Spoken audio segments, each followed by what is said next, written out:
Hello friends, હું છું તૃપ્તિ. Food સેવા ચેનલ પર આપ સૌનું દિલથી સ્વાગત છે. તમારે વેઇટ લોસ કરવું છે તો આવી રીતે તમે ઘઉંના લોટની રોટી બનાવીને ખાઓ. ઇઝીલી તમારું વેઇટ લોસ થશે, ઇઝીલી તમારું ફેટ લોસ થશે, વધતા વજનને કંટ્રોલમાં પણ તમે રાખી શકો છો. તો મિત્રો, વજન ઘટાડવું છે અને આપણે કહીએ કે ઘઉં નહીં ખાવાના, ઘઉંમાં ગ્લુટેન છે, ઘઉંમાં એવો ચિકાશવાળો પદાર્થ છે જે આપણા શરીરની અંદર પાચન તંત્રને નબળું પાડે છે અને જેના કારણે ધીરે ધીરે આપણું વજન વધવા લાગે છે. તો એ સાચી વાત છે.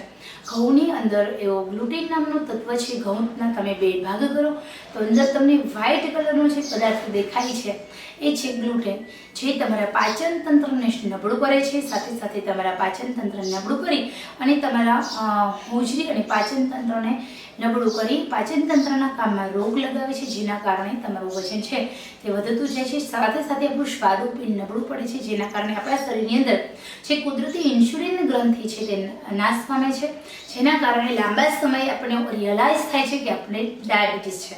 તો હવે આનો શું ઉપાય છે? તો ઘઉંનો લોટ છે. તો તમે રોટી વગર, ઘણા બધાની કોમેન્ટ્સ હોય છે કે ઘઉં વગર અમને સંતોષ નથી થતો તૃપ્તિબેન. તો હા, તો આજે તમને તમારે જે રીતે ઘઉંના લોટની રોટલી ખાવી છે તો વેઇટ લોસ રોટી કહેવાય આને.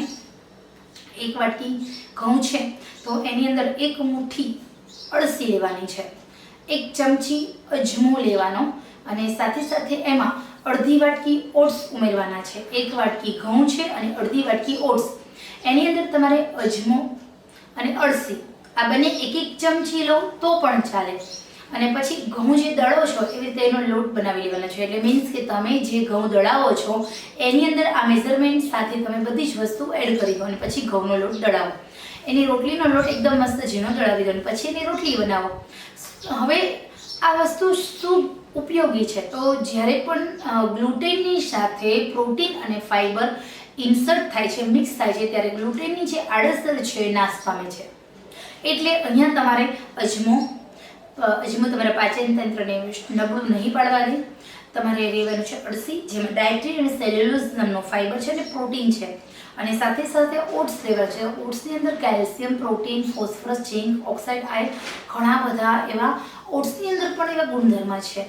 અને સાથે સાથે જે અળસી છે એમાં રહેલું ઓમેગા 3 ફેટી એસિડ તમારા પેટની ચરબી છે એને તોડવાનું કામ કરે છે. તો જે લોકોને પેટની ચરબી છે એ લોકોએ ખાસ અળસીનું સેવન કરવું જોઈએ. નાભી ફરતેની જે ચરબી છે એ અળસી ફટાફટ ઘટાડે છે એટલા માટે. તો હવે આ જે રોટી છે ને એ વધારે નહીં, એક રોટી ખાઓ તમારા ડાયટની અંદર. તમે આ જ રોટી ખાઓ, તમારું વજન ઘટશે, તમારું વજન વધતું અટકી જશે. તમારા શરીરમાં તમને ડાયાબિટીસ છે તો ઘઉં ખાવાથી જે શુગરનું લેવલ હાઈ થાય છે એ નહીં થાય, ડાઉન થશે. સાથે તમારા શરીરની અંદર કોલેસ્ટ્રોલ જેવી બીમારી છે, તમારા શરીરમાં બ્લડ પ્રેશર છે, તમારા શરીરમાં થાઇરોઇડ છે. તો blood pressure, thyroid, diabetes, cholesterol, મોટાપા માટે આ રોટી બેસ્ટ છે. તો આ વેઇટ લોસ રોટી તમે ઘરે બનાવો, તમારું વજન પણ ઘટશે, સાથે ઘણા બધા ફાયદાઓ થશે. તો ખરેખર મિત્રો, આ સરસ મજાની ઉપયોગી તમારા માટે છે. આ રોટી હું ખાઉં છું, એનો ટેસ્ટ બહુ સરસ છે. તમારે આમાં હજી તમારે મલ્ટીગ્રેન લોટ બનાવવો હોય તો એક મુઠ્ઠી ચણાની દાળ ઉમેરી દો, એક મુઠ્ઠી તમે જુવાર એટલે કે જાર ઉમેરી દો અને પછી તમે આ લોટ દળાવો. ખરેખર એવી રીતે પણ આ લોટ બની શકે છે, પરંતુ આટલી વસ્તુ ઉમેરવાથી પણ આ લોટ બહુ સરસ બને છે. ઉલટાનું વધારે રોટલી આપણા માટે ગુણકારી સાબિત થશે ને મીઠાશ બહુ આવે છે આ રોટીમાં. તમે ઘઉંની રોટી ખાઓ ને એના કરતાં પણ લોટ બાંધતી વખતે એને મસળવાનો વધારે, એને ટૂંકવાનો વધારે. લોટ બાંધ્યા પછી અંગૂઠો અને આંગળીની મદદથી 4 થી 5 મિનિટ સુધી ધીરે ધીરે ધીરે ધીરે આમ મસળવાનો અને પછી જ એની રોટલી બનાવવાની. એટલે એની મીઠાશ બહુ સરસ. રોટલી બિલકુલ વણો છો તો ફાટતી પણ નથી. મેં બનાવેલી છે એટલું તમારી સાથે શેર કરું છું. આ નાનકડી એવી માહિતી માત્ર તમારા માટે છે, ઉપયોગી માહિતી છે. પસંદ આવે તો દિલથી લાઈક કરો, શેર કરો, સબસ્ક્રાઈબ કરો.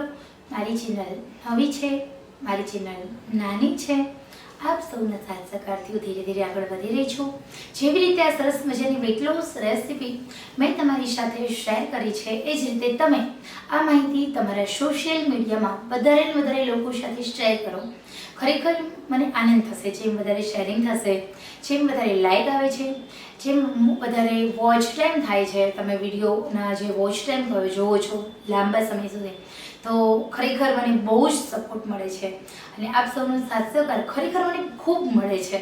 તો આશા રાખું છું દરેક સબસ્ક્રાઈબર મિત્રો તમે બધા મને ખૂબ સાથ સહકાર આપો છો. Thank you so much. તો આ નાનકડી એવી માહિતી માત્ર તમારા માટે છે. પસંદ આવે તો લાઈક, શેર, સબસ્ક્રાઈબ કરશો. ચલો આપણે ફરી મળીએ નવા જ ઉપયોગી વિડીયો સાથે. ત્યાં સુધી આવજો.